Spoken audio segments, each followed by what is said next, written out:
This is Optimal Relationships Daily. If you want to be light, you have to let go. By Courtney Carver of BeMoreWithLess.com.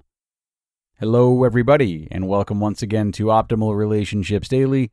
I'm Greg Audino, and this is one of our weekly bonus episodes in which, in lieu of an article about relationships, I actually share previously aired audio with you from one of the other shows in our network. And today we will hear an episode of Optimal Living Daily, narrated by Justin, our narrator on that show, and of course he will offer his own commentary at the end.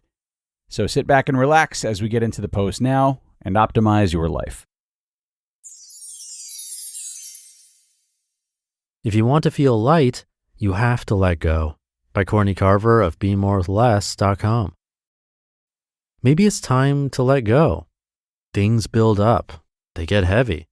When we forget to let go, we feel heavy. Even though you may not be carrying your stuff around in a backpack or a suitcase, you still carry it. You carry the weight of your stuff in your bones, your mind, and your heart. Stuff like clutter in your home, just-in-case stuff in storage, harsh words from a loved one, regret, and guilt. The heaviness can look like exhaustion, frustration, sadness, anxiousness, and illness. When you keep holding on to everything, it's hard to figure out what's weighing you down.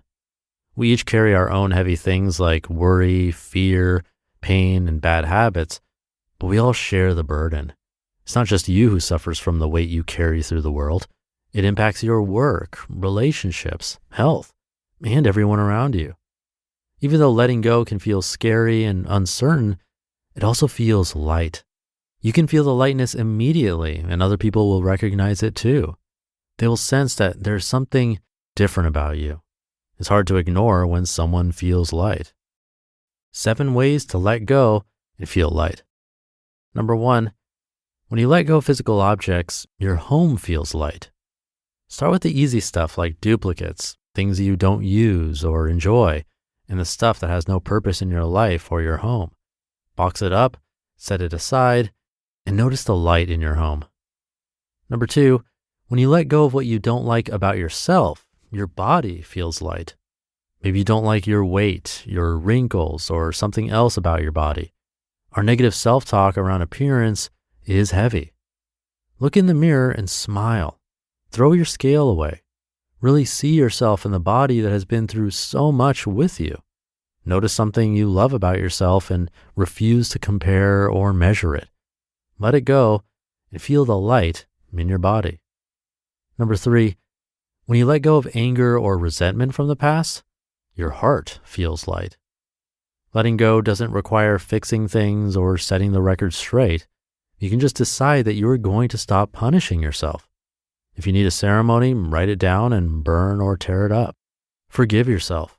Forgive others, even if they don't think they need forgiveness.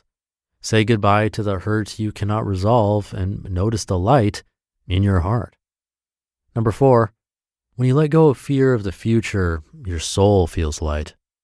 The path ahead is uncertain, and that's never going to change. Release your fear of how things will unfold by getting rooted in the present. Show up for your life today, and you'll be better equipped to handle your tomorrows with grace and ease. Take a deep breath, let the fear about what might happen go, and notice the light in your soul. Number 5, when you let go of items on your to-do list, your mind feels light. Maybe you can do it all, but you can't do it all today. Let go of the long lists and focus on a short one with a handful of items that you can accomplish in one day. You have to choose between crossing things off your list or living with clarity about what's most important to you. At the end of the day, once you've let go of all the things that need to be done, notice the light in your mind. Number 6, when you let go of perfection, everything feels light. The opposite of perfection is freedom. So when you let it go, your work, health, and relationships rise from that freedom and lightness. Let there be typos and failures in your work. Let there be disagreements with people you love. Let there be lazy afternoons of movie marathons and doing nothing. Give yourself permission to be a work in progress and feel the light in everything. And number 7, when you let go of the need to be right, your relationships feel light.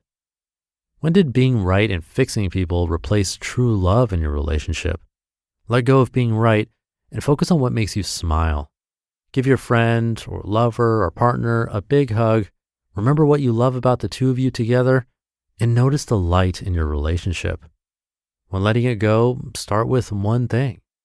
Remember how long you've been holding on and give yourself some grace in the time it will take to let it go.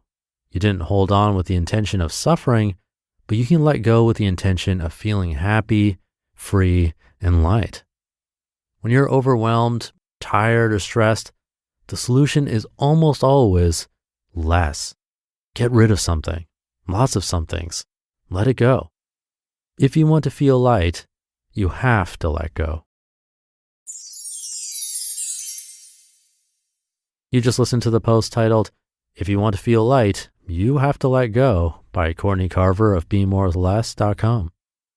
And thank you to Courtney. If you're new here, yesterday's episode was a good one that goes along quite well with number 2.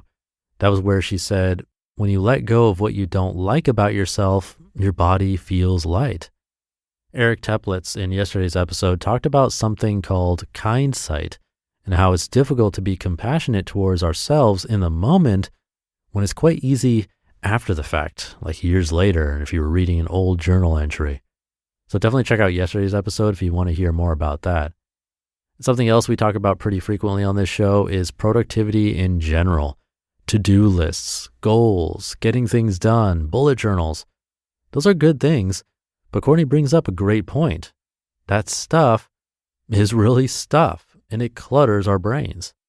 Now, I'm not encouraging laziness or not doing what we really should be doing, but some compassion for ourselves there too would go a long way because, like she said, we can't do everything today.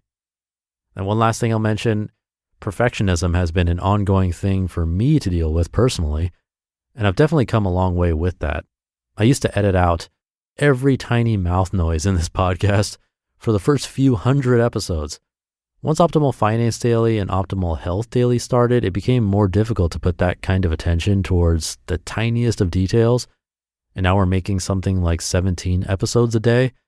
And I've really had to let go of perfectionist tendencies if I want to listen to all this content. Otherwise, nothing would ever get done. And I can agree 100% with Courtney, everything feels lighter now. So if you're anything like me and struggle with wanting everything a certain way or as perfect as can be and just spending all that extra time getting things so perfect, definitely try to take a step in the direction of acceptance and simplifying, allowing failures and learning experiences, all that fun stuff, because life will feel lighter. So with that, have a nice and light day. Hope you're having a great morning or afternoon or evening whenever you're listening to this. And I'll see you tomorrow where your optimal life awaits.